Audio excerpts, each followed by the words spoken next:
저희 대표 샘물 브랜드는 산수라고 하고요. 그 외에도 이제 OEM 제품들을 통해서 많은 사람들이 알고 있는데 그 중에는 쿠팡의 탐사조가 있고요.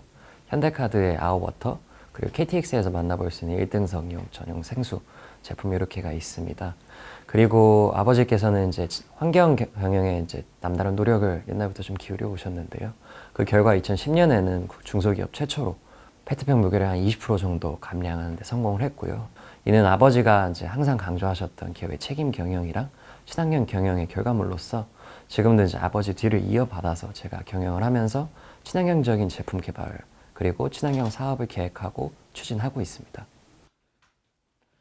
요즘은 어떠세요? 아직도 좀 많은 어려움이 있지만 조금 본래도 사업에 이제 관심이 많기는 했는데 그 나이가 어리고 경험이 부족한 관계로 사실 경영에 직접 참여하거나 그러지는 않았었고요. 대학에서도 제가 생명공학 쪽이랑 그 분자생물학 쪽을 전공했습니다. 그 다음에는 이제 귀국해서 SK텔레콤에서 제 대학교 경험을 살려서 헬스케어 IT 쪽에서 일을 하고 있었습니다. 그리고 조금 더 경영에 대한 수업을 배우려고 미국 시카고 대학에서 MBA를 지원해서 과정을 막 시작했을 때 사실 좀 좋지는 않은 일인데 아버지께서 췌장암 말기 진단을 받으셨었어요. 그래서 와서 귀국해서 치료를 같이 하고 했지만 이제 6개월 후에 별세하셨고요. 그로 인해서 사실 좀 준비가 덜 된 채로 이 기업을 받게 되었습니다. 오고 제품 문의가 오고요. 하나에서도 뭐 생분해성 병에 대해서도 문의가 오니까 아버지께서는 사실 친환경 즉 책임 경영인 거죠. 거기에 대한 의지가 굉장히 확고하셨습니다. 그래서 사실 페트 일회용 페트 시장이 굉장히 클 때도 그 대용량 용기는 저희가 세척을 해서 다시 씁니다.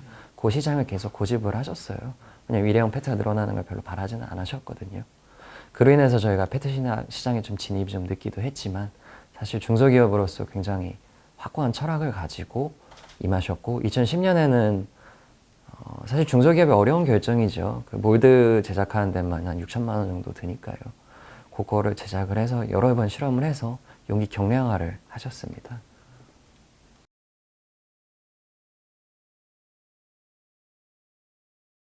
네, 맞습니다. 아버지 영향이 사실 상당히 컸죠. 제가 알고 있던 거는 아버지께서 이런 친환경 경영을 계속 해오셨고 노력을 했고 지속적으로 계속 연구 개발을 하셨다는 건 알고 있었습니다. 왜냐하면 아버지께서 저한테 많이 물어보셨거든요. 그래서 미국에 유학 시절에도 아버지께 빈 페트병을 모아다 보내드리기도 했었고요. 그러다 보니까 아버지께서 어떤 노력을 하셨는지 제가 정확히 알고 있는 방향은 친환경 경영이었고 그래서 오자마자 했던 게 사실 그 연구를 이어받아서 하는 거였습니다. 그렇게 질소 충진 장치도 검토를 하고 시적을 들어놓을까 하다가 소비자 사용성을 좀 너무 저해한다는 결론을 내려서 새로운 방안을 좀 모색을 했습니다. 그로 인해서 이제 개발한 게 새로운 소재를 사용해서 좀 더 친환경적인 제품을 개발하자는 거였고요.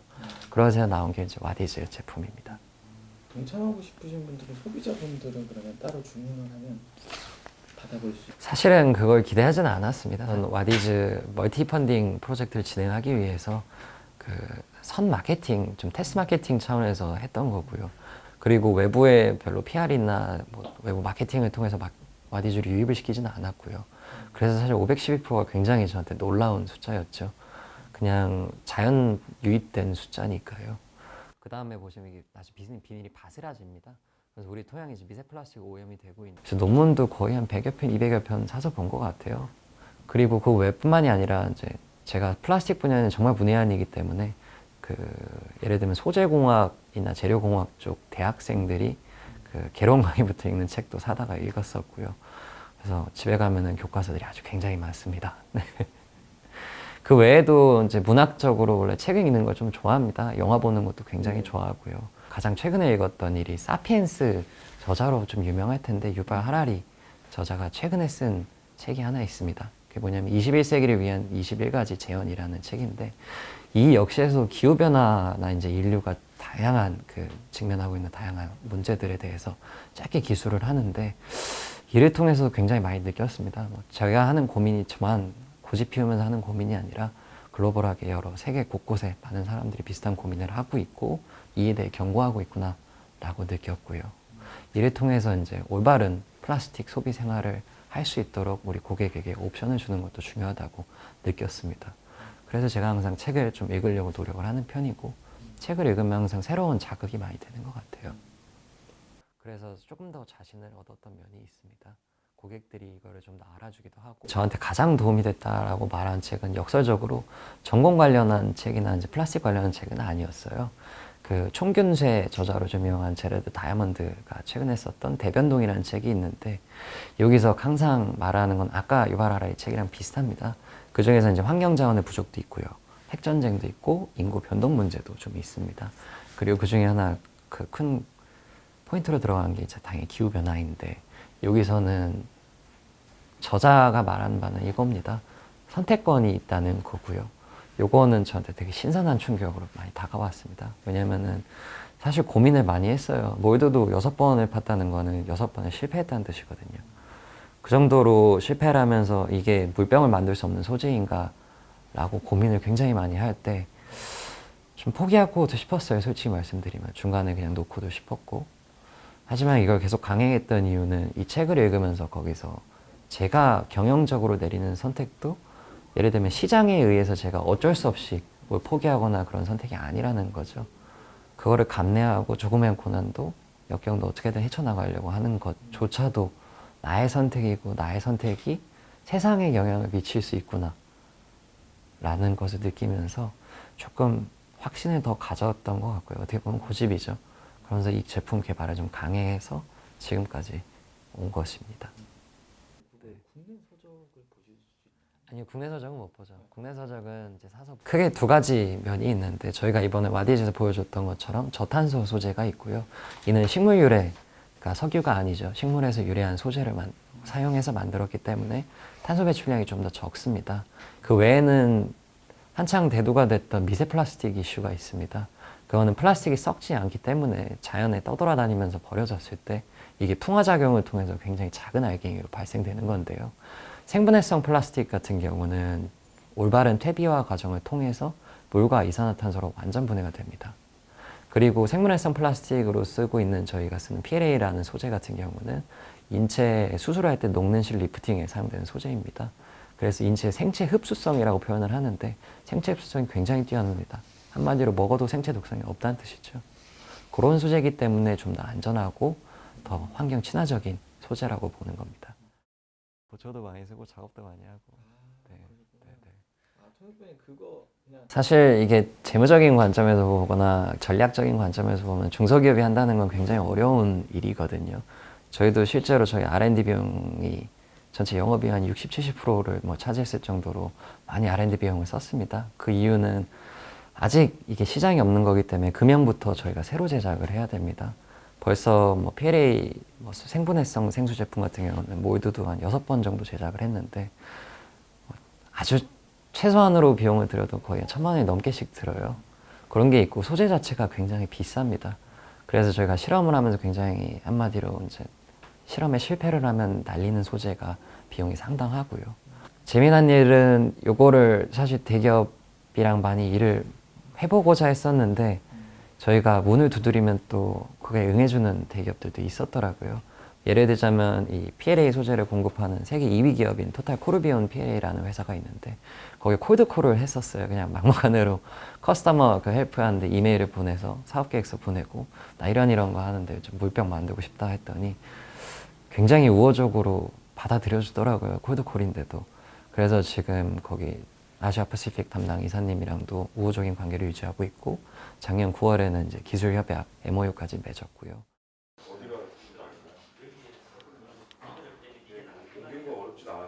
아까 말씀드린 것처럼 친환경 사업은 사실 그렇게 수익성이 좋지는 않습니다. 소비자들이 특히나 이제 가격이 굉장히 올라가는 부분에서 허들이 존재한다고 분명히 생각을 하고요. 그리고 시장에 대한 막대한 카펙스 투자가 좀 동반이 되어야 됩니다. 금융 투자나 설비 투자 등 그걸 말하는 건데 단위가 좀 상당합니다. 아버지께서 하셨던 일을 이어받아서 한다는 게 좀 굉장히 의의를 좀 가지고 있습니다. 친환경 하면 옛날에 북극곰이라든지 동물에 대한 그 이미지를 많이 떠올리세요. 항상 예를 들면 사람이 아닌 남을 위해서 우리가 친환경을 이렇게 추구해야 된다고 생각을 하시는데 그건 좀 잘못된 생각이고 잘못된 마케팅 방향으로 인한 결과물이라고 생각을 합니다. 왜냐하면 기후변화나 미세 플라스틱 이슈는 동식물이 죽어가는 이슈보다도 우리 삶의 터전이 없어지는 거거든요. 더 나아가서는 우리 자식들이나 후손들이 살아갈 텀이 없다는 거거든요. 그 터전이 없으면은 정말 아들과 딸한테 미안할 것 같고요. 나부터라도 열심히 하자, 나부터라도 다르게 하자 라는 생각이 정말 큰 거고요.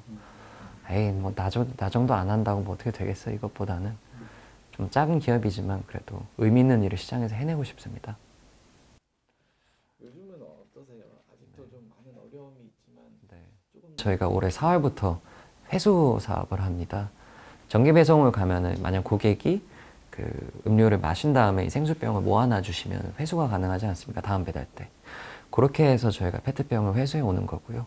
국내 재활용 공장들을 엄청 다녀보니까 그 식품용기에 쓰거나 이제 고순도 페트를 구할 만한 환경이나 그 프로세스가 안 되더라고요. 근데 일본이나 유럽을 많이 다녀보니 그런 고순도 페트, 지금은 보틀 투 보틀이라고 해서 음료 용기를 갖고 다시 음료 용기를 만들어요. 굉장히 깨끗한 상태로 정말 고순도 페트를 확보할 수 있는 하나의 길이 생긴 거고요. 그래서 4월부터 이 본격적으로 회수 사업을 하고 하반기부터 저희가 재생 플라스틱 만드는 사업까지도 진출을 할 예정입니다. 그리고 일반적인 이런 재생 플라스틱 사업 외에도 저희가 준비하는 게 2가지가 더 있는데요. 이 재생 플라스틱 사업뿐만 아니라 자원 순환 사업으로 확대를 해나갈 예정입니다. 그거는 이제 Closing the Loop이라는 프로젝트를 준비 중이고요.